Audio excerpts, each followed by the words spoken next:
Welcome, welcome, welcome. Welcome to Sisterhood Check-In. I am your host, Nadira Lewis, and I'm excited as always because it's Friday. And I'm excited to have with me my special guest, Odette Flemming. Guys, you are in for a show. This is an amazing lady. We are in the same coaching community together, and she's a blessing. She has so much to offer to parents, and we're going to get into all of that. But I want to just take some time and go over the housekeeping tips, rules, and all of that good stuff. If you are watching us on Facebook, make sure you click the like and share button if you've been blessed by the content you've been receiving this far. If you are watching us via YouTube, make sure you make sure you hit the subscribe button. Make sure you hit the notification bell so that you can be notified every time we upload a new video. I am like so excited. I love, guys, y'all just don't know. When Friday come, I'm like super psyched. I don't care what goes on in my day. When it comes to 10 o'clock and when Sisterhood Check-In comes on, let me tell you something.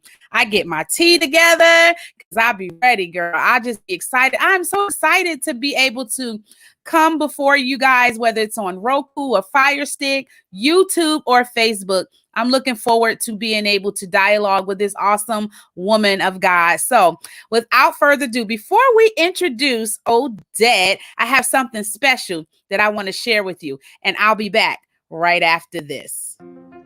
Planning for college is an exciting moment in any student's life. It's the time when you learn to stand on your own and make so many choices for your future. Whether it is choosing the right school, discovering scholarship opportunities, meeting college test prep expectations, or establishing your career goals. There is no better time than now to get organized and to start planning. Are you academically ready to apply for college? Let the Office of Excellence be your college resource guide.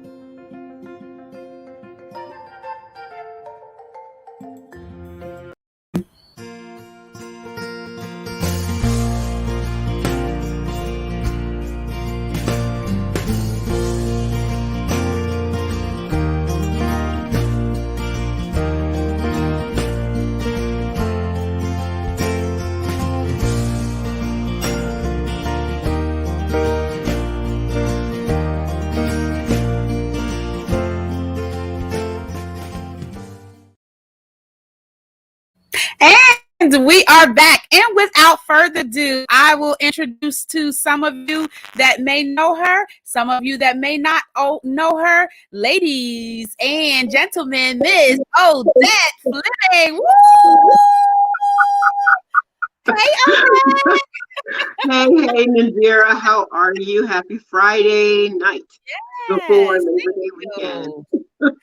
Yes, I'm excited. I'm always excited because anytime I get to bring someone here on the Sisterhood Check-In to talk about their life, their business, and their relationship with God, it's always exciting to me because I feel like you can learn so much from different people. So I'm excited to learn from you today. So as I always say to every guest, talk to my audience about who you are, Odette, and how you became the woman that you are today. That is, again, so broad. I'm going to try and make it really short. But my name, as I said, is Odette Flemming. I hail from Jamaica. I am raised in New York, native New Yorker, and I have been in the lovely ATL area for about 16 years. So those travels, those journeys, those things about me make me who I am. So I was raised very much to be independent. My parents, my mother made sure that my siblings and I always attended Sunday school. Whether she attended, didn't attend, ever since we were little, they would take us up to the church, drop us off, right? So make sure that we were getting that good Sunday school education on the weekends. So it was a journey that included a lot of learning about independence. And I think that that's part of being who I am is that I tend to be that person that walks to the beat of their own drum, and which can be, good and or bad, especially when you're a teenager, right? So you're discovering your drum at that time, and it may beat to the family's beat or it may not. So that being said, I have been on this journey to my vision of life, being able to enact and to activate the blessings that the Lord has given me for many, many, many, many years. I think it's a challenge, when you're younger, to really accept and understand your individuality as a blessing. I was always the odd man out. I'm very fortunate this weekend to be blessed to be in the company of some of my sorority sisters. And we haven't, one I see regularly, the others I haven't seen in a long time. And so as a result, we were having a conversation about a book that we all are familiar with, Wild Women Who Run with the Wolves. And it talks about your wolf pack. And so, do you ever feel like you were born into the wrong pack? And I find that my pack is the pack of people who feel like they were born into the wrong pack. So we are friends by choice, family by choice, not necessarily born into the family that understood our walk and our journey from the very beginning. So, which is just something to kind of behold. It takes a while because in the beginning you kind of feel like, well, what's the matter? Why is it that I don't fit in? Why is it that, people don't understand what I'm saying, how I'm saying it, what I'm passionate about? And after a while, you stop trying to fit in and you realize that, that kind of cliche meme that goes around that says, why try to fit in when you were born to stand out? So I had to really embrace that individuality and that uniqueness, which really didn't start to happen until kind of my 30s. So, wow. And here we are. So my walk with God basically was a walk that it was a slow walk. Let's just put it that way. There's the walk that is put upon you, which is your parents sending you to church, telling you what the right thing to do, and so forth. But then when you start to have that individual relationship with the Lord, when you actually are, committing your life consciously to walk in that walk of faith, that's a whole different journey, that opens and enacts and activates a whole nother path. So now is where the fun begins. So, yeah. That's awesome that you say individual, because I had a similar experience. You grow up in church and you being taken to church and they're doing their part. Right. But sometimes it takes you going through life and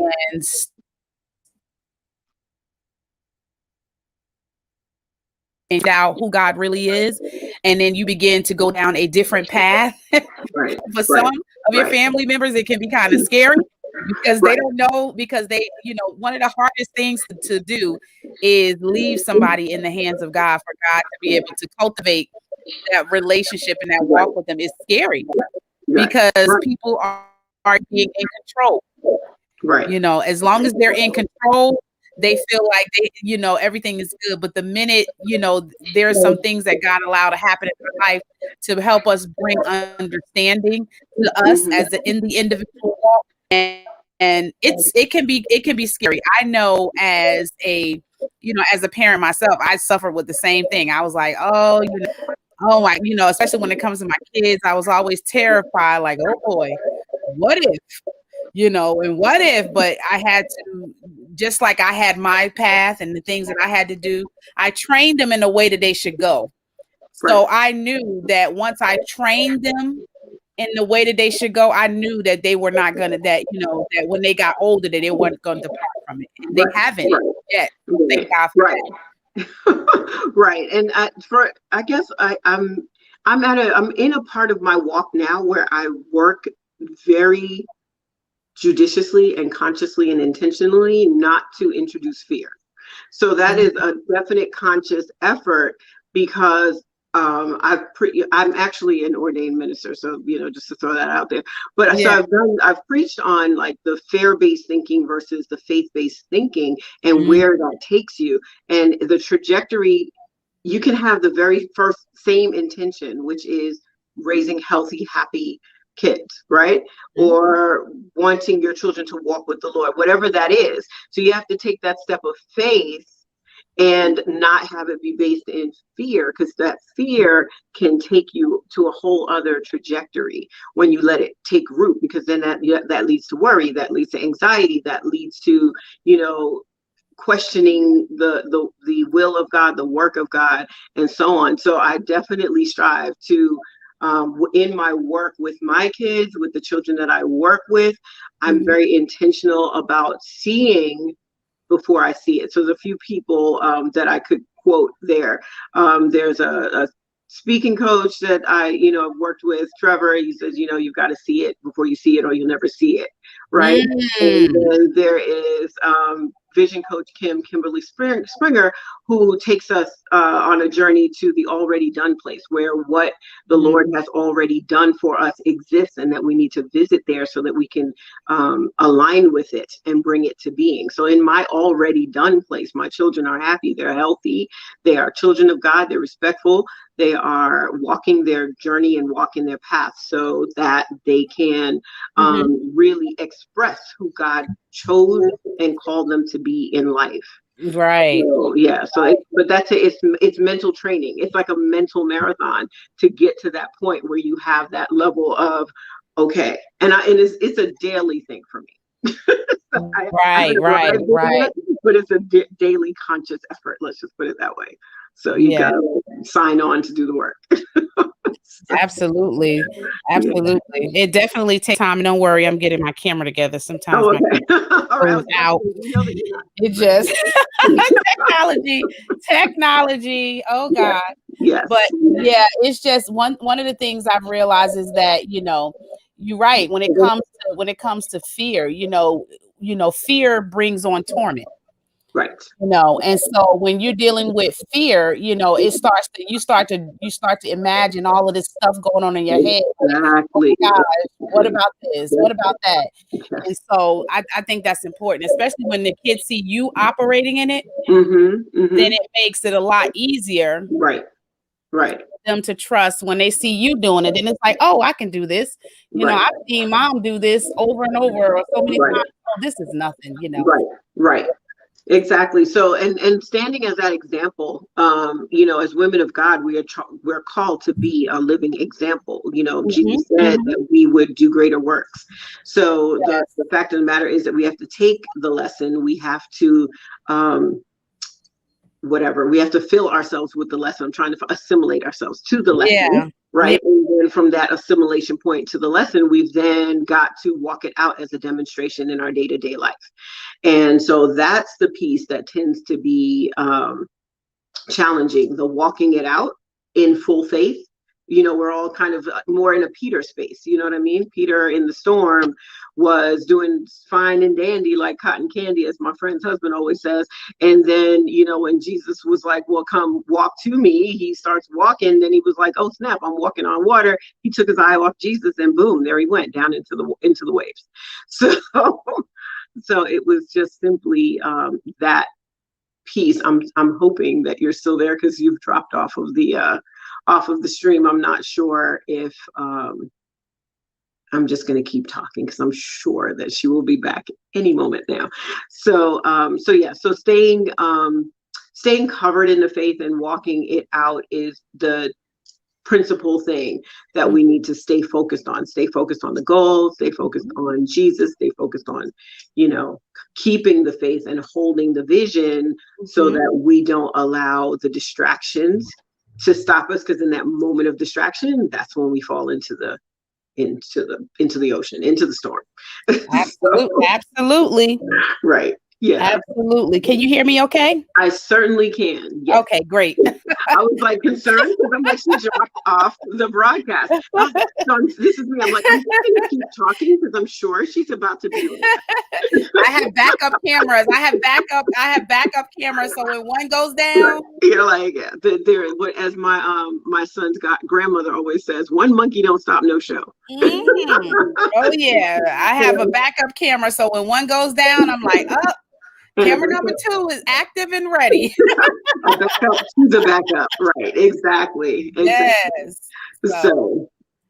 So wonderful. So yeah, that's basically what I was saying, is that, staying in faith and staying on purpose is really one of those key things that we really always want to exemplify, especially when we're modeling for our kids how we should walk in the world. Which is a challenge these days, I've seen, for many parents. Yes, it can be very challenging. It can be, oh yeah. Yeah. But you know what? Parents that actually know, once you've gone through enough in your life, you kind of realize, you already know. It's like you've been there, done that. So it's like, okay, I know what you're going through. And somehow kids don't think that we go through things, that we experience, that we know some of the things that they go through. So sometimes in the beginning, it's like, oh, but you don't really understand. This is a different time. And it's like, yeah, it's a different time, but it's the same spirit. It's the same thing. So it's just nothing is really new under the sun. I'm like, in the word it says there's nothing new under the sun. So teenagers had the same hormones, they had the same stimulus, they had the same feeling back in Jesus's time as they do today. When I was a teenager, I felt the same things, wanting to fit in, wanting to be friends, wanting to be liked. All of those things that we did were the same things, the same, like the whatever maidens around the well were sitting there looking at the cute shepherd giggling. We were at the mall looking at the cute boy giggling, Yeah. Those things don't change. Yeah. Don't change. And I think what's different now is that we were taught a lot of critical thinking. A lot of the problem solving we did a lot of problem solving hands-on.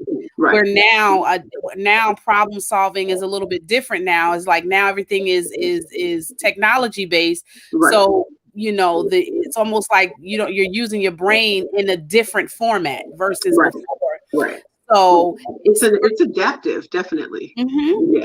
Yeah. So yeah, one of the challenges that I have, that I experience, I sit on the board at my daughter's charter school, and so whenever I see them bringing in new softwares and all that sort of thing, I cringe, because I'm like, the brain doesn't really learn in 2D. We're not meant to learn in 2D. We are 3D people. And when we add our spiritual realm, we are 5D people. So we are not meant to learn in 2D, right? So what we need to do is stop putting kids in front of flat screen things and expecting that they're going to have the same relational learning, the same texture as if they were like touching it and feeling it and writing it. And my daughter came home with notes in her notebook, and I almost cried. I was so happy.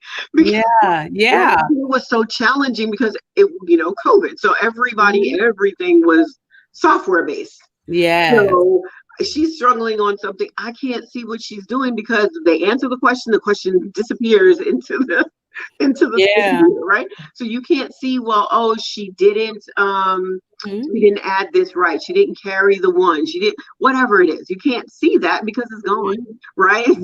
Yeah, that's true. So I'm like, okay, when I see a notebook, I'm excited because I'm like, oh great, let's go back and look at where you missed right here. Yeah, this part right here, you need to go back to that.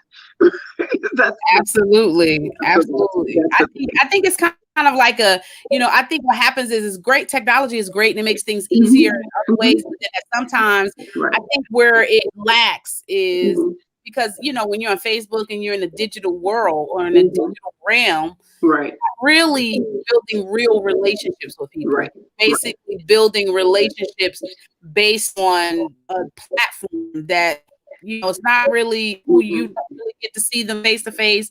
You don't get to see their expressions, their responses to conversations. Empathy. They've done studies that affects kids' ability to empathize.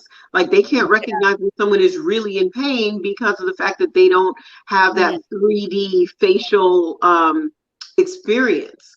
And so when you were speaking, what you were just saying about technology is not the enemy. Technology is not the devil, right? Right. However, what I will say is what came immediately to mind was a quote. I want to say it was Denzel Washington in a speech one time, and he was saying that ease is the enemy of progress, right? Ease is the enemy of progress. So if we go to the gym, right? We work out, and when you're in the process of working out, the best way to see growth is to work out to exhaust the muscle, right? So in the process of exhausting the muscle, you're also getting these tiny little tears, right? And when the tears in the muscle are healing themselves, that's when the muscle sees growth. You're not going to see growth if you don't push your muscle to the point of exhaustion, or if you never get yourself to the place where the muscle has to recover. You're not going to be able to see that level of growth. And working through problems, you said problem solving, right? That's a key thing. Working through problems, learning the critical thinking piece is where the children's brains start to expand, right?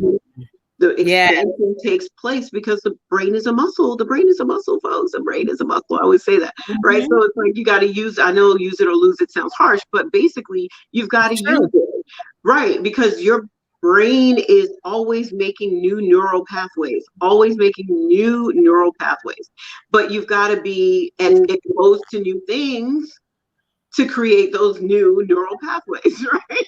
And so if you're not seeing new things, if you're not doing new things, if you're not, whatever, experiencing differently, then you're not going to have that growth that the brain needs. The same way you're not going to have that growth if you're not exercising, what they call it, atrophy, right? Your muscles atrophy if you're in a position where you can't move for a long period of time, then your muscles will atrophy. Well, if you stop using your brain to learn new things, not that you stop using your brain per se, because your brain, whatever, everything you do, it kind of just autopilots it, right? I'm not saying, okay, mouth move, tongue go in and out, touch the back of the teeth so I can say, all of this just happens, right? It's just moving. But at the same token, it's moving in a way it's always moved. Right? So it's not moving in a new way. And so the brain is not being caused to do anything particularly different because I've been talking like this my whole life. Yes, my mama used to be like, girl, go sit down and be quiet. Stop talking. And you might be looking at me like, I'd like to ask you another question if you stop talking. So let me sit back and no, actually, you make it easy because sometimes, it's funny because I always mess with my daughter about this. And she says, Mom, I'm not a talker. And I'm like, I'm a talker. So when I'm in the room with another talker, this is like, oh yeah, okay, this is nice. I like how this is going. I don't have to feel like I'm doing sometimes I'd be like, okay, Nadira, because that has been my thing. But I never knew, even as a kid, I was always a talker. Right. Because I was always in my mind feeling like I have to let you know my perspective about things. I always wanted to make a mark. And, even as a kid, I wanted to stand out as a different person. And so one of the ways I would do that is expressing how I feel, even though it did get me in trouble sometimes. But, I was very, who would know? I mean, look, I tell my mom and my family now, like, look, it's paying off. Like, it's paying off. But she's like, all that talking that you were doing, exactly in the right place, doing exactly the right thing. Exactly. So that's the thing. So I was the you look at you and they're talking like I was the polar opposite. Wow. Okay. So I was really, really, really, really, really, really quiet. I mean, because when I was little, I was an immigrant child. You know what I mean? So even though yes, we spoke English, so it wasn't like I was learning a new language. However, I spoke English with a Jamaican accent because everyone in my family, everyone in my zone was, we were together speaking, whatever, to a Jamaican accent. So despite, it's like little kids that are born here, but their parents speak Spanish. So at home, they speak Spanish. They go to school and they're speaking English, but at home, it's all Spanish. So It's the same type of thing. So when you hear the language, the lingo, the expressions, and so on, from the Jamaican perspective, then you go out and you start speaking to other kids, and then they're like, "Oh, where do you come from? Oh, you coconut, go back, get on the boat, blah, blah, blah, get out of here, go back to your country." Yeah. Like, all of these types of things that I experienced. So I didn't sing a whole lot. I was really, really quiet. And it wasn't until high school, and I will credit I call him my dad number two, who's my English teacher from high school, and he saw me differently, and I was able to see myself ultimately in the vision that he cast for me. And because of that, I grew into the roles and the leadership and the expression and so on. And that's the importance of teachers. That's the importance of having somebody that is working with your child, who sees your child, who sees the potential of your child, and will cast a vision for your child, and not just cast the vision, but work it out.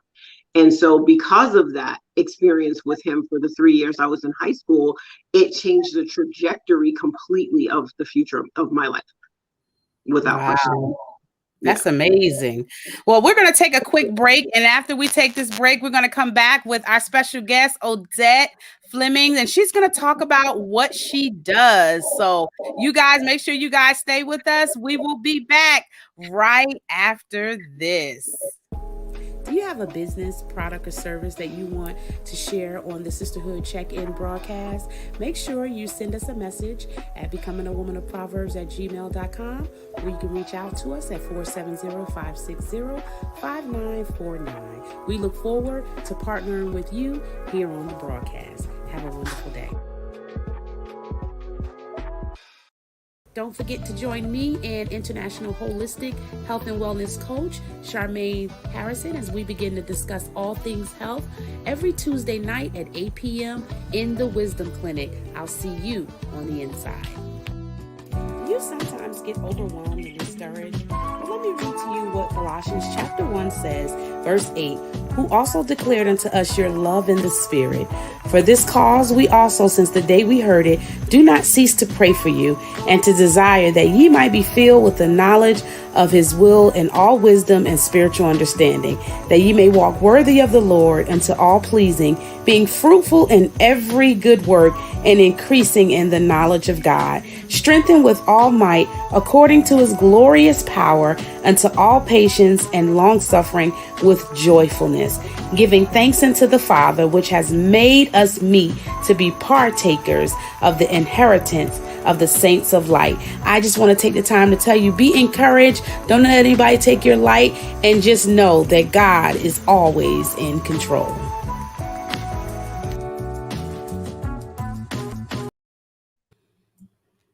All right, and we are back with Odette Flemming, and we have been talking with Odette, and she's been sharing with us her life story, and I'm just so excited. I just cannot wait to hear about what you do. Now, we've been having a lot of people engaging with us, so I want to take the time to acknowledge everyone that has been engaging with us.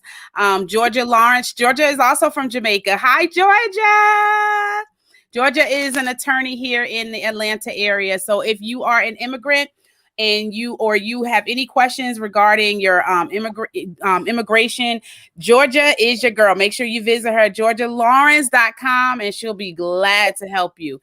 Monique, thank you so much for joining us via YouTube. Thank you. Good to see you. Missy says, happy Friday. Hi, Missy. She said, and then she says, great point. She said, great point. Brain growth. Absolutely. Monique from YouTube says, yep, use that nugget. Yes. And Missy said, you're both great communicators. Well, thank you, Missy. That's amazing. I appreciate that. And she said, communicating properly is a true gift. It really is. If you don't know how to communicate your message, I think above all things, learning how to communicate your message is important, because it doesn't matter if you know how to do anything. If you don't know how to communicate what you know how to do, that can definitely affect you in so many ways, more than one. Absolutely. Missy said kids can be so cruel at times. Yes, absolutely. And she says the cast a vision for our future. Yes, we have to aim them.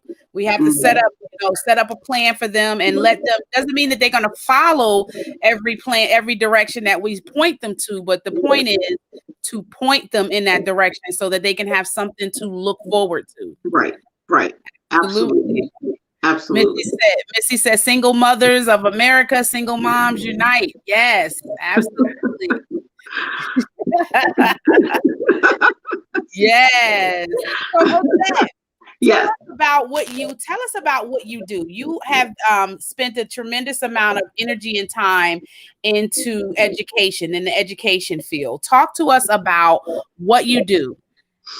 Okay, so I'm going to give you an interesting correction. So technically, I'm not really an educator. Okay. So in the typical sense, you know what I mean?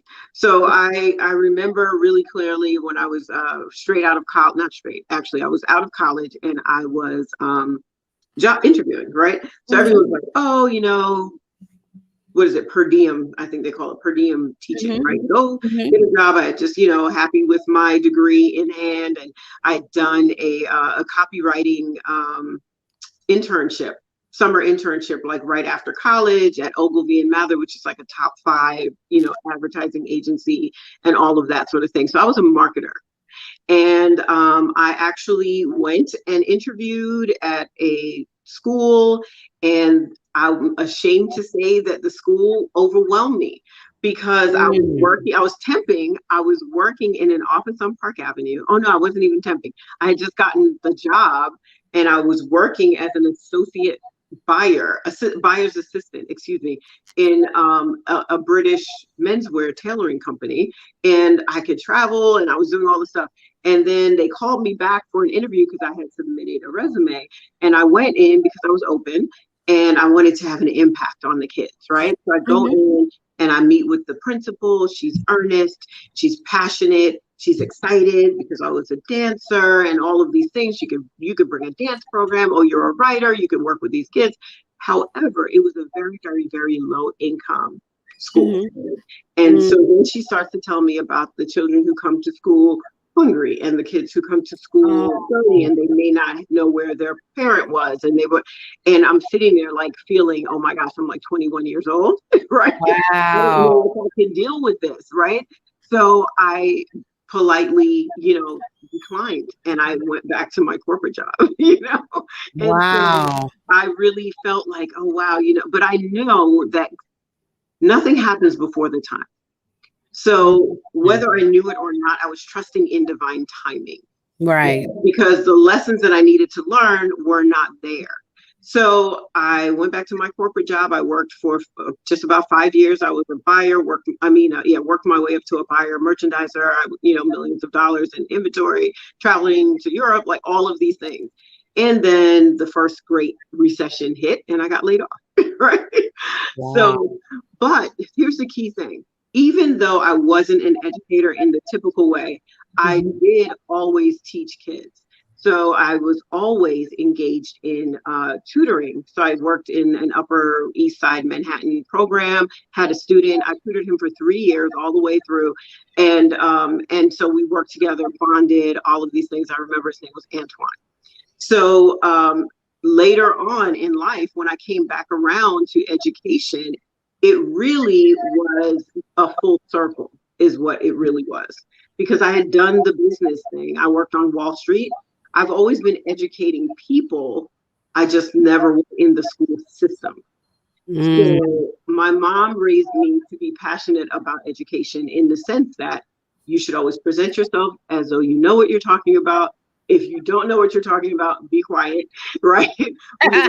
Avid readers and all of these very basic things. Grammar, my mom was a grammar Nazi, you know, it's like, do not jack up the English language in front of me, right? And so forth. So that's how I kind of came to what I was doing. So I am able to bring a unique approach because of the fact that I was out in the world working in a corporate environment, doing many different things before I came around to working with kids. So what brought me back into the education space rather selfishly is that my son was getting ready for college. So at that moment that he was getting ready for college, I had relocated to Georgia, and I actually had just recently married an educator. so he was Gotcha. so he was like a real educator. He went to school for it, studied it, all of that. So my son was getting ready for college, and I found that he was not getting the guidance that I felt he should be getting. And at that time, I aligned with a large test prep company. And then basically, like I did with every other job I've ever had, I worked my way up through the system. So I started off proctoring, and then I tested into become an educator. I was teaching SAT, ACT, SSAT in the classroom, in the hotel setting, privately at home, and so forth.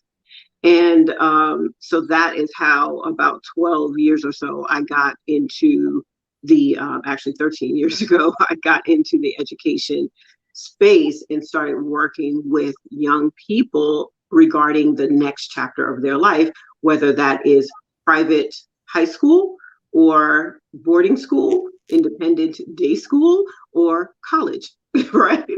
And now I'm working with kids in terms of career options as well, because of the fact that you recognize every child is not going to do a 4-year college or university. True. That's true. So I loved college. That was the best 4 years of my adult life. but it's not for everybody. So understanding that, and just the face of college has changed, the offerings have changed, all of those types of things. It's not for everyone. I personally think a bachelor's degree or at minimum an associate's is a must, because high school by itself is not really setting you up to master the future of work, considering where we are at this time in 2021. So all of that being said, I've set my sights now on not just sharing my test prep, but also more formally sharing my my wisdom and expertise that I've gathered over the years. So that's what I do. At the Prep Bar, we are a boutique private education firm. What I do is I am technically speaking, I am a teen academic lifestyle and well-being coach. So I understand that academics is a lifestyle, and I compare it to things like health and wellness. When you look at weight loss, people say, well, crash diets don't work. Exactly, they don't. You have to develop a lifestyle that's going to support maximum health, right? Which oftentimes means that you are going to optimize your body as well. And I do the same with young people. I help them to optimize their lives through developing an academic lifestyle. I'm a certified academic life coach for teens, have been for about 6 or 7 years. And in that vein, I help kids to develop systems around their academics that support their grades, because good grades don't happen in a vacuum. It's a lifestyle. So yeah. That's really good. It's good that you incorporate. We have some people that are coming. Tracy said yes. Definitely, it's very much a lifestyle. I believe I like that you incorporate health and wellness with that, because when you think of lifestyle, you can't have one. You can't do anything right without incorporating lifestyle in it. I don't know how people are able to do it. I don't know how you incorporate any type of, whether it's education or business, without incorporating lifestyle, because lifestyle is your habits.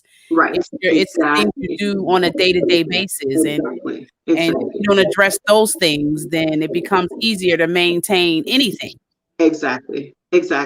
And as the I don't know if what you're saying regarding our coaching community, so I would just say it there. But in our coaching community, as is often stated from the top, that repetition deepens the impression.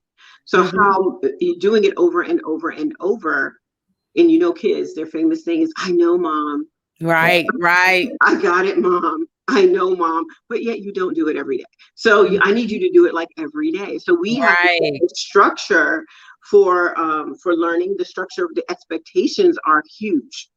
So the way I see it, how we see our children is the most important. Well, actually, let's begin with God, right? So I just recently did a workshop. And so how God sees my child is that God sees my child as fully formed, more than enough, capable, and ready to go and answer their calling. That's what God sees.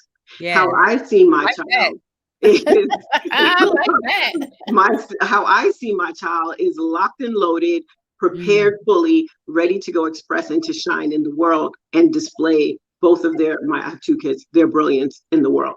Now, how they see themselves is typically where the challenge comes in, because we don't get to just simply, like how when we go into prayer and meditation, we receive the download, you know what I mean? God tells you X and you're like, oh, is that what you were trying to get me to do? Oh yeah, I got you now, right?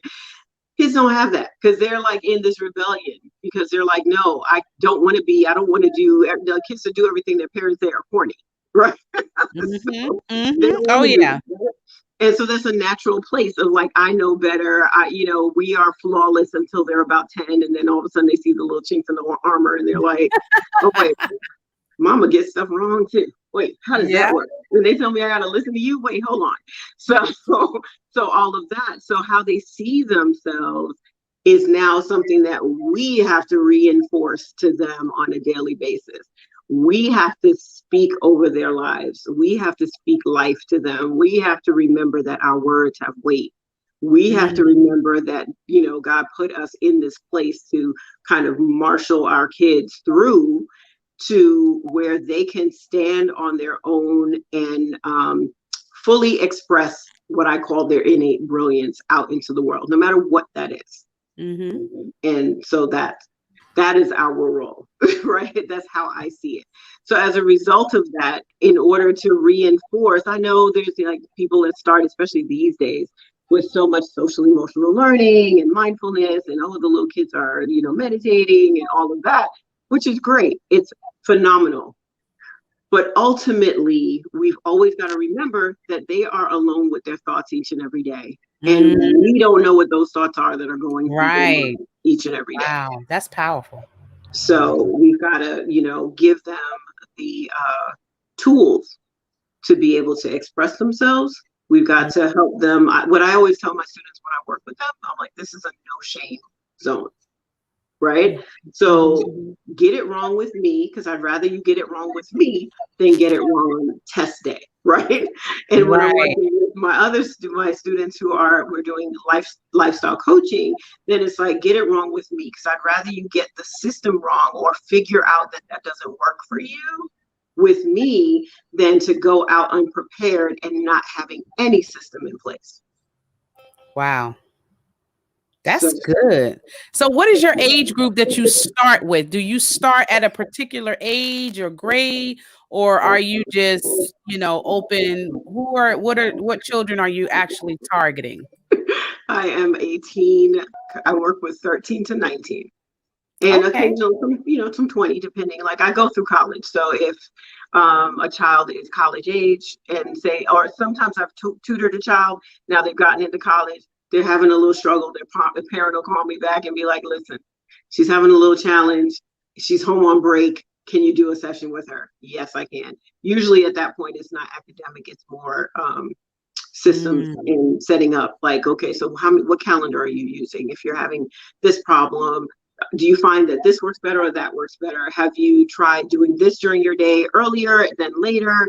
Maybe you're trying to take on too much work or whatever that might be. Because I'm not as our coach says often, there's the coaching and the couching. I'm not the couch person, right? I'm the coach person. Because that was going to be my next question. I was going to say, because when you think about kids during that age, they go through being a teenager before we know that there's different challenges that interfere with sometimes with their learning curve or with them following through. So that was going to be my question. When you said that you don't, it's not academic at that time, it's more system.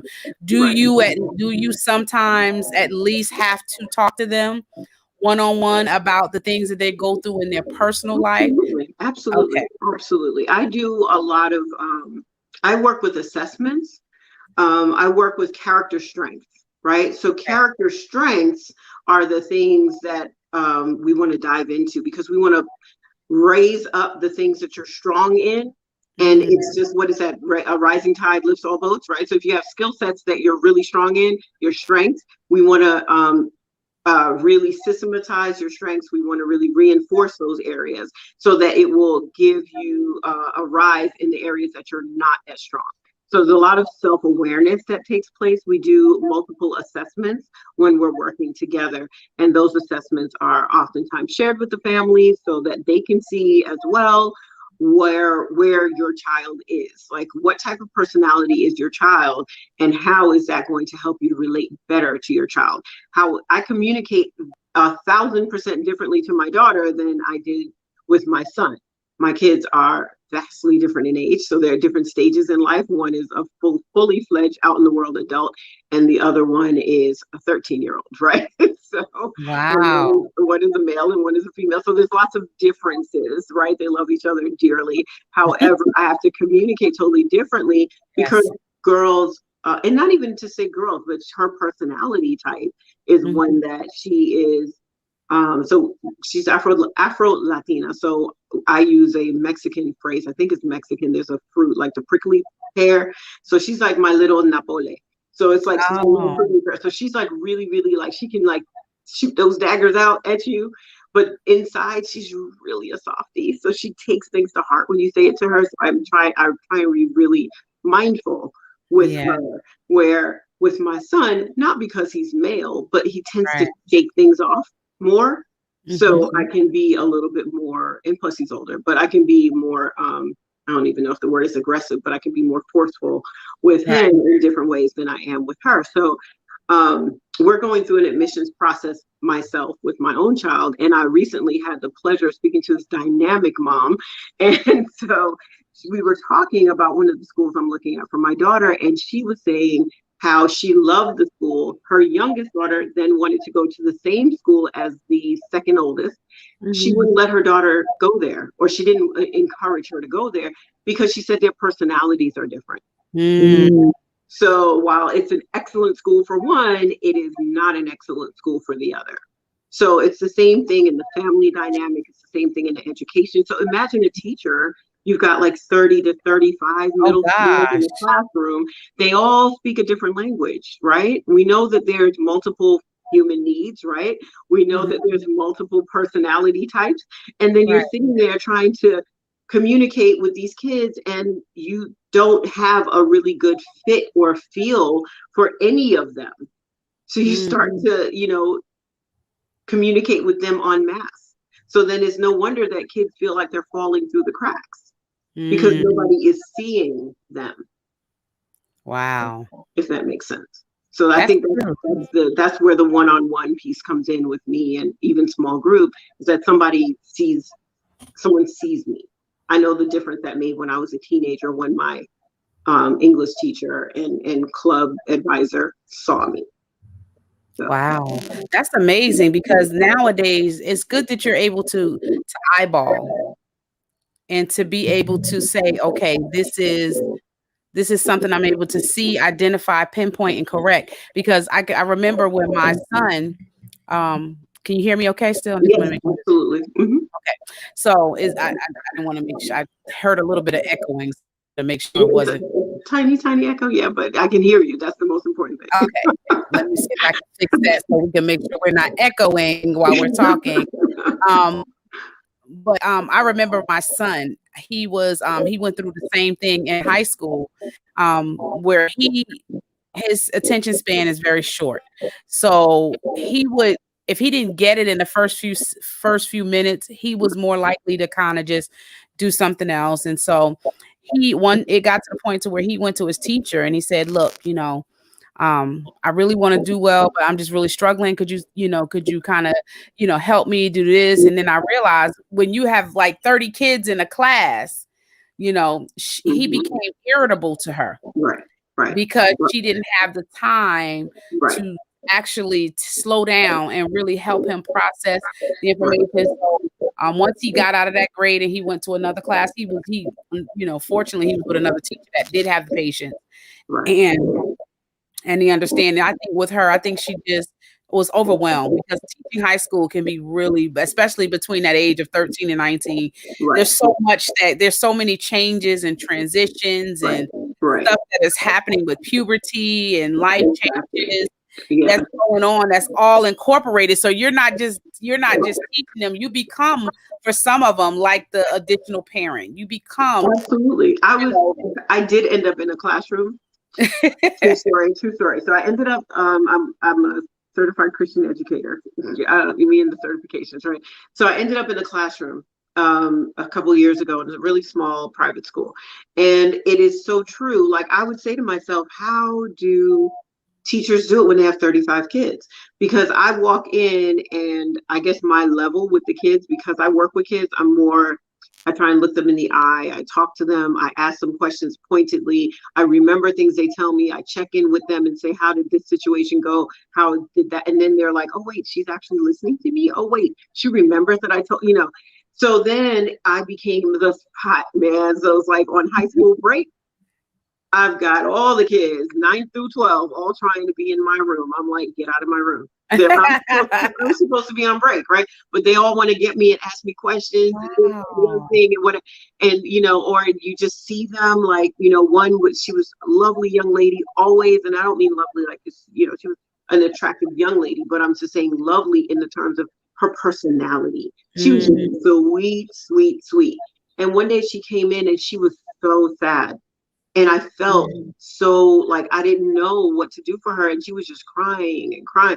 And she wouldn't tell me what was going on. So finally I said, can I hug you? And she was like, yeah. And I gave her a hug, and that made everything else better. So then it became a thing. Like every day she would come in to get her hug, or if she didn't see me, she would be like, oh, I didn't get my hug today. And she would run through my classroom, and things like that. So it's just a matter of someone saying, it's that, I see you, right? I empathize. I understand that it's a challenge where you are. And sometimes you live in a household where people are really busy. It's not that they don't love you. They're just challenged with how to communicate that love to you, right? So if I can just say, okay, I love you. I see you. Have a blessed day. Because again, it was Christian school, so I could say stuff like have a blessed day, right? Yes. I've had kids walk up to me and say, can you pray with me? And go out in the hall and pray with them because they're going through a situation that they don't tell me what it is. But, I ask for, the Lord to cover them in whatever it is. So, so all of these things, it's when you're that not my parent person, because both of my kids, I see it's a kid thing. Both of my kids say the same thing, which you have to say that you're my mom. So they discount every compliment because you have to say that you're my mom. Well, no, I really don't. And I'm sincerely meaning that. But then when you're the other person that like edifies who they are from the outside, but they don't feel has to say that because you're not my mom. So you really don't have to say that. So maybe you actually mean that I am lovable and, fearfully and wonderfully made and, worthy of happiness and joy and going forward into the world, and that I have a voice, like in a different world. I don't know if you remember that episode. Oh, yeah. In this world, and I deserve to be heard, right? So, you can help them to find that voice and to share it with the world, whether it's on paper or audibly, then yeah, I'm all for it. Our kids are gifted. Every one of them, they are all a blessing. So yes, and children tend to adapt. They love structure. So when they're in a classroom setting and there's structure, right. And structure doesn't always necessarily mean being stern and being, right. Yeah. It's providing a balance of love. And when they structured, you have the balance of the hugs in the morning. Plus, you need to get your work done. Exactly. I was going to say, and then the flip side of the love is get your work done. Yeah. Last year I had a teacher that my daughter had that made me crazy because he's a great teacher, apparently, whatever. But, pandemic teaching was a little bit different, and they're partly hybrid. They're partly, on Zoom, and they're partly in the classroom, it was a lot.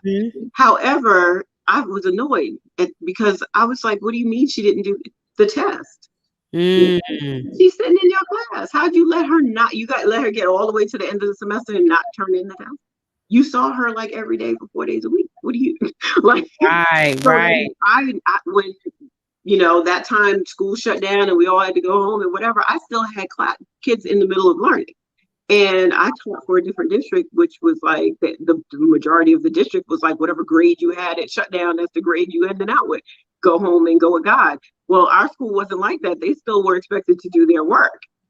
And so these kids are kicked up, chilling, and not coming to the Zooms and not doing any of the things and whatever. And so I'm like calling mamas, I'm calling grandmamas, I'm calling the coaches. I'm like, Coach, tell this kid he's gonna get his work done and he can't play next year. Like I'm calling because I'm like, you gonna finish my work because I'm like, do you want to have to repeat this whole class? No.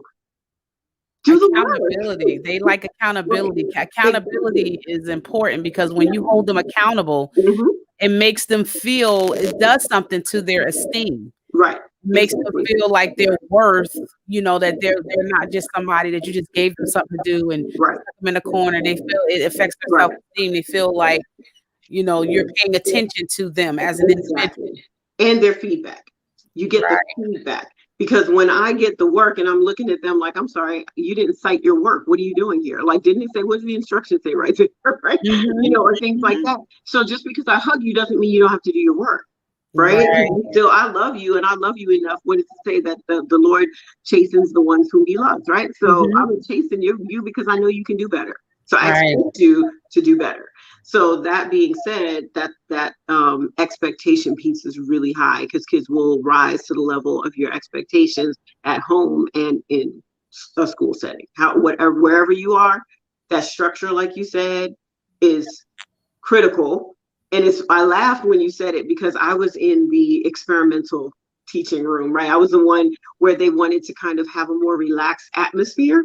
So the principal would be like livid every time he walked past my classroom because we had 2 sets of lights. I would only have 1 set of lights on. And my class was a hybrid class, so they were online. And they'd be laying upside down on the floor, typing their work, with their phones on, doing their work. I'm like, as long as you're doing your work, you can lay whatever. Sometimes they would be all piled up with each other, Yeah. doing their work. I'm like, fine, they're doing their work. You created a safe zone for them. You created and I think that's what people forget when it comes to teaching or cultivating a child is giving them the freedom to be themselves as they're learning because everybody has different learning styles. Definitely important. Absolutely. Because there was kids that never left their desk. They sat at the table, they did their work. That's fine, that's your zone. There was some that never sat at a desk. Right? They were just So that's fine. That's your style. So, that being said, we always have to not bend to the will, so to speak, of the kids, but we do have to understand that they are cooped up in, especially by high school, there's no more recess, right? So they're cooped up in all day unless they have gym. And so and then most high schools, they have like 30 minutes to go eat lunch and come back out. And so you have to realize that in that framework, that you have to allow them to experiment with personality, to express themselves, to deal with their emotions, because that is a huge part of who we become. We don't just walk around spouting, algebraic equations. We actually communicate with people based on how we feel, right? Absolutely. So we've got to learn how to put our emotions in check, learn how to speak to people without attitude, things like, I say, what you're doing. I know that you're excitable right now, but I need you to take it down. Right? Speak to me in plain English. Let's go. Absolutely. I think that's why I liked that movie Lean on Me.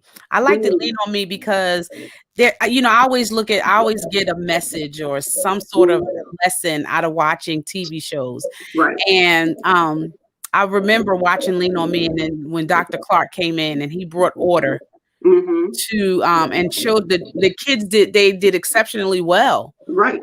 Because he brought a balance of love and I was about to say is the caring piece. Right. Fully the caring piece. So the kids that I work with, like you would say, oh, she's a tutor, what's the big deal? So I tutored my kids for many, many years, but now I have cohorts of kids that have graduated from their, whatever, they went away to boarding school, they're back, graduation, they're like, oh, thank you, sent, cards, thank you so much for, helping me to, develop confidence in myself. Thank you for always cheering me on. Yeah, and this is years after our experience together. And that is what I love about what I do, is that being able to at times feel like I'm part of the family, because of the fact that it's like, wow, you took the time to do this with my child. And as a result, now they're able to do X. Right. And so what I strive to do in every interaction with the kids that I work with is to let them be seen, to let them know that I know that they're capable. And when they find that capability in themselves, then that's when they're able to express it on paper. So now you're able to go and take that test, get that grade, do the work, show up, whether it's on stage or whether it is on, the ball field. I've worked with scholar athletes, I've worked with kids in the arts, I've worked with, all different types of children. And so my thing is that helping a child to excel has, I think, less to do with me showing you the, like I said, algebraic equation, for like lack of a better example right now, but it has less to do with me showing you like y equals mx plus b than it does to me saying, I know that you're capable. How come you're not doing your work? I need you to go do your drills. I need you to, whatever, set the tone and set the structure for them to excel. Right. And, you can't hide when it's like one-on-one. Now I'm looking at you like you didn't do your homework. Well, why not? Wow, that's amazing. That's amazing. I love the fact that you're very thorough and you're very precise in bringing realistic solutions. So it's like when parents come to you for a solution, you have a precise way in how you actually going to solve the issues or the concerns that the parents have regarding their kids. And so that's amazing. You guys have got to check her out. Make sure you go to her website. Make sure you go to prepbar.com and make sure you book a call with her and just take some time and let her educate you on the process, on because every teenager is different and has different needs, and Odette is there to be able to help you with whatever those needs are. So Odette, thank you so much for joining us. It's been a pleasure. I've learned so much. Can I say one quick thing? Of course. So I just wanted to let everyone know that based on my experience over the years, what I have been cooking up is an opportunity for more people to be able to work with me in bite-sized pieces. So I want to tell the story really quickly about the Talowa Society for Youth Leadership, which I have founded. And so Talowa is a Jamaican word. And, it is a patois word, and it means strong. It means do not underestimate me. It means massive, and it means fearless. And so that is what I want to deposit into our youth. It's a strengths-based character development program to basically create the future leaders, Black leaders of tomorrow. So I would love to talk to, parents about that as well, because the fact of the matter is, again, everyone doesn't have it quite ready to say, this is what my child's path is going to be. But as I help to educate parents about the various ways that your child can flourish and grow in the world, then my hope and prayer is that that's going to help to be able to be more concise and more developed in the planning of their pathways for later on. So that is the Talowa Society for Youth Leadership, and we are the premier training and development academy for tomorrow's Black leader. So I just wanted to throw that out there. Ask me about that as well when you have a conversation with me, and let's see how we can move your child to the next level with joy, ease, yes, Yes, thank you. Absolutely. Wow. Well, you've heard it from Odette herself. If you have questions or want to know more about Odette's program, make sure you go to her website at www.theprepbar.com and book a call with her. Wait, we have one more comment before we leave. Missy says ask Odette about her new program created by the Prep Bar.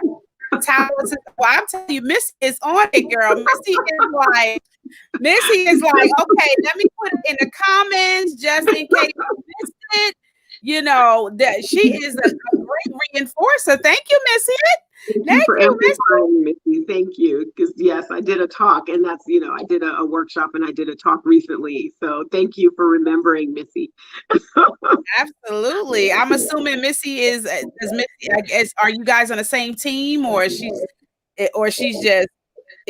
No, where she has a team. She's a parent, right. She's a single mom. We support each other, and I support her in the parenting principles and working with her child's education, and everybody's absolutely, and everybody's structure is not going to be the same. And so when you have a child that's outside of the traditional structure, then you've got to get new visions for where your child's future can go. So I'm always happy to host that vision and to help parents figure that out and what needs to happen in order to bring it to life.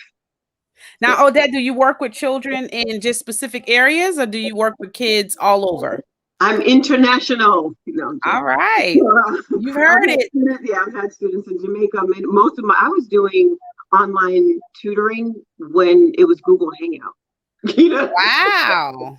Oh yeah, I've had kids that got full ride scholarship, like point increases online in other states and other countries. So I love working with kids. I do work virtually majority of the time, especially in COVID, but I have done one-on-one over the years. Of course, I used to do a standing workshop and things like that. I used to I used to do workshops for the Atlanta Fulton Public Library System. I've worked with cohorts of students, not for the school, but I've worked with cohorts of students from like Ron Clark and KIPP and all of these other schools as well. So, it's been my pleasure to be on the journey with, our young people, just getting them to where they need, because their parents see their capability and they just know they need that one more thing that's going to get them out there. So I'm thankful. You said Kemp, my son, he's in college now. He's at Clayton State. Nice. But my son just graduated high school this year. He was actually, when we moved to Atlanta, he went to Kemp Elementary. Oh, okay. He went there for a short while. Which one? Okay, all right. I want to ask you. Yeah, he went there. He went there for maybe like a few months, and then I don't know if you remember, but it was like 2012. They had an incident where somebody was shooting at the bus. Oh, okay. I thought it was the one that had the fire. I think that might have been Kip's Drive. It was 2012. And so from that point, I transferred him over and I started doing homeschooling. So I homeschooled him from the 3rd grade all the way up until the 10th grade. So he was actually looking forward to his 11th and 12th grade in an actual school, and then COVID happened. So COVID happened. I was like, see, you've already got the training. He's like, I've been homeschooled all this time. I was really looking forward to it. You. Listen, when my son was younger, he used to be like, Mom, can't you homeschool me? Can't you homeschool me? And I said, you would be the only child in night school. You'd be the only one in the 3rd grader in night school, because I have to go to work. So I don't know when you think I'm going to teach you. And so, my daughter's the opposite. Like, please don't homeschool me, Mom. Please, like, let me go to school. It's funny because he didn't. The first year, when that happened at Kemp, when they were shooting at the school buses, and I immediately took him out. What happened was it was funny because he the first year I was like, confused. I was like, I never homeschooled before. I was like, what in the world did I sign up for? Right. I was like, what in the Right. world? But then the first year was like, it was a struggle, like trying to figure out a system and how to do it. And then so then the second year, we were getting good at it, but then by the third year we were pro. We were like, okay, rocking and rolling. Needs to be done. And I still work. I work from home. And so that made it a little bit easier. But even working from home, I still had to be on phones. Right. So we had developed a system. And so from the 3rd grade to the 10th grade, I homeschooled them. And then he went to high school for the 11th. He went to high school, the actual high school, the brick building, the 11th. Yes, definitely worked the journey, Missy. Definitely. Right. And so he went to school the 11th grade. 1 year. He went to high school 1 year. And he was so looking forward to the senior year of being, and he was like, Mom, what? I have to go back to virtual? I thought I was going to take this out with a bang. And so he was here's my really question. like Did you feel like about that. Did he feel like you learned more at home or at school? Actually, he was on the honor roll when he was home. When he was actually in school outside of being homeschooled, he did okay. But he required a lot of tutoring and reading and stuff like that. And but when his pace, I love the fact that doing it from home because it was at his pace. Right. So he didn't have to feel rushed, you know, to be able to be like, oh my God, if I don't get it done in this amount of time, yada yada yada. So it was definitely good for him, and he did better. And going, you know, we were in a community with other homeschoolers, and I was going to say, to me that was awesome because honestly, I didn't really see a lot of African Americans homeschooling their kids, and so I didn't even know how many, especially here in Atlanta, there was so many parents. I was about to say there are so many. Yes, I was like, wow, we would go and have, and it was funny because my family used to always say, but how is he? You know, he's not going to have the social, you know, the social gathering. He's not going to have the social. And I'm like, what are you talking about? In school, they're not talking anyway. They're in class. They get they gather during recess and stuff like that. But during class, such a short period of time. It's not like when we were younger, like recess was like a whole period running the streets playing like whatever, hot potatoes, sack racing, jumping double dutch, whatever. That's not what they're doing these days. No, it's totally different. And I was so glad that I did it because I was worried that if I was going to be able to do it, but then I realized I was learning some things as I was going through it with him, and he did exceptionally well. I really didn't want to take him out, but you know, when he got to the 11th grade, he's like, Mom, I do want to go for one. I do want to be able to finish out the last 2 years in high school. And then with the 11th grade, he was like, I love it. And then here comes COVID. So his senior year, we had to drive through to get his cap and gown, and he was like, I'm not liking this. This is not. So I was like, you're going to college. You're going to get the college experience, and you'll be on campus, and you'll get that experience. And so now he's been in Clayton now for about a month, and he loves it. He loves it. Now it's like you can't get him off campus. He just loves it. Yeah, it's all fresh and new, and you know this independent thing, and like it's great. It's I always envy my kids when they go to college because I remember that first fresh newness.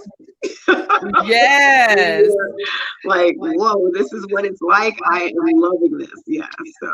Yes, my other two sons. My other two sons graduated from New Manchester in Douglasville. Oh, okay. So graduated from New Manchester. Yep.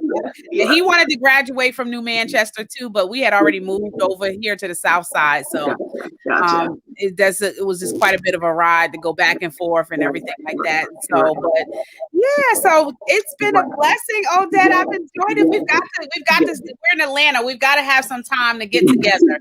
And do brunch or something like that, and just really let's get together and let's network, let's connect, and let's see. You know, you never know what God may do. Exactly. You know, God puts us in the spaces and the places where we can share our gifts, that we can multiply and amplify.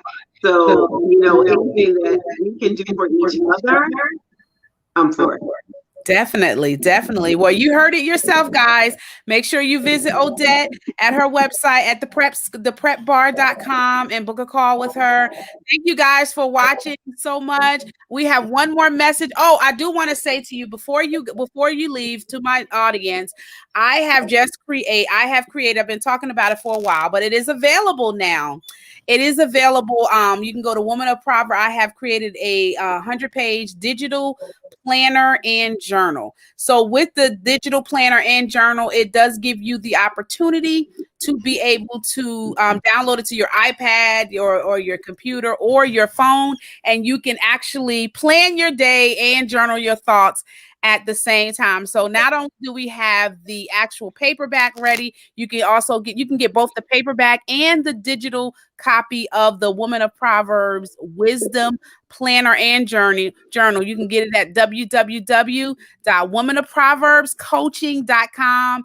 It is amazing. I've been using it, and actually I did think I did bring it up. I wanted to show a sample of what it looked like so you guys can see. Let's see if I can bring it up. Let's see. Hold on. Let's see. Let me see. I'm going to have to close this down for a minute so I can look, because I'm over here using camera number 2. Camera number 2. Yes. Okay.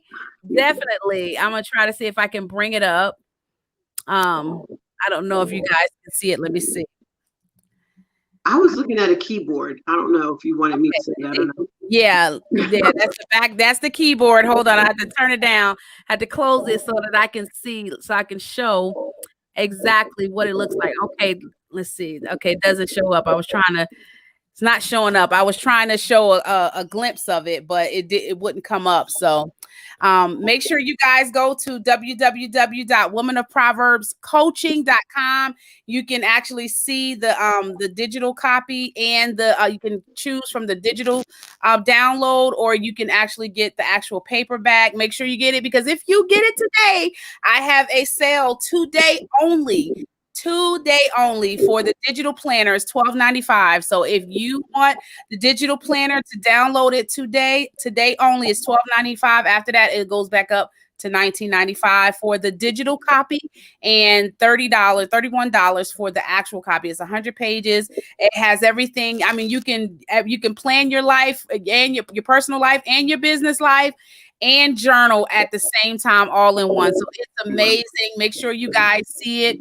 Thank you, guys. Thank you, Odette, for joining me tonight. It's been Thank you for having me. It's been a wonderful pleasure being here. Thank you for allowing me to share.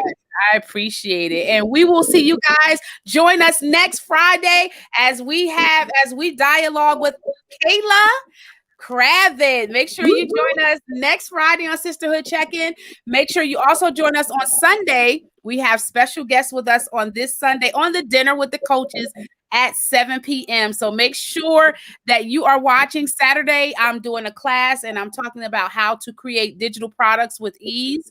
So thank you, Missy. Missy is so awesome. I'm telling you, she is on it.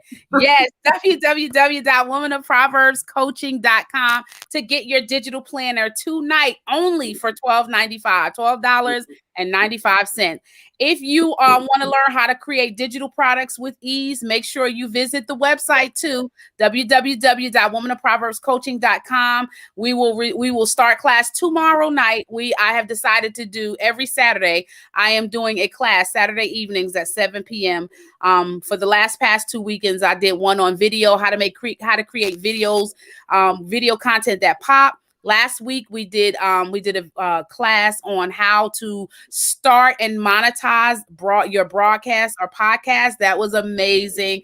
And this Saturday, tomorrow evening at 7, I'm gonna teach you how to create digital products with ease. I'm going to show you how to create it, how to monetize it, and how to be able to make money from it. So make sure, if you haven't registered, go to the website and get because the seats are limited. So if you don't get in, we're only doing a certain amount of people. So make sure you go to the website and sign up. Visit us on Sunday with Dinner with the Coaches. I'm telling you, the weekends for me is amazing, because I realize during the weekday, people are usually busy doing so many things with, work and, their children. So the weekends, I have decided to really put a lot of emphasis on, doing any type of life or business classes. So make sure you guys visit my website so that you don't miss out on any of the things that we're doing here at the Becoming a Woman of Proverbs Wisdom Academy. Thanks again, you guys, for joining, and I will see you tomorrow evening. I lay me down to sleep. I pray the Lord that I wake again. I wake again. I pray the Lord that I Now I lay me down to sleep. I pray the Lord that I wake again. I wake again. I pray the Lord that I wake.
Refugees, dirty immigrants, asylum seekers, job stealers, that is what they see. Beautiful faces, thick accents, a melting pot of culture, holding 3 to 4 jobs, back pocket of hopes and dreams, seekers of opportunities, that is what we see. I am Georgia Lawrence, the founding attorney of Georgia Lawrence LLC. I was born and raised in Jamaica. I migrated to the United States with 2 suitcases and $200 to seek a better life. I understand firsthand the importance of having a fighter on your team to navigate the complexity of the immigration system. Hence the reason I chose immigration and human rights law. Here at Georgia Lawrence LLC, we take pride in connecting our passion and purpose to your plan. Give us a call today. What's going on, guys? It's Daily Trades with Chris here. I'm hosting a 7-day webinar for you to understand how to trade the stock market, futures market, and the forex market. This one particular trading strategy has 3 steps, okay? Very simple. All you have to do is look for a trade, place your trade, and watch your trade play out. In this 7-day webinar, I'm going to be going over exactly how to get into the market, where to get out of the market, where to set your stop loss, take profit, and you're going to have a risk management rule in place too as well. Now, this Z trade, in fact, just dropped 400 points on oil. If you do the math on that, that's about $4,000 just from one contract. If you want to learn how to make $4,000 in one single day with the Z trade, respond back to this email right here. Comment below in this video, and I'll get back to you with all the information that you're looking for.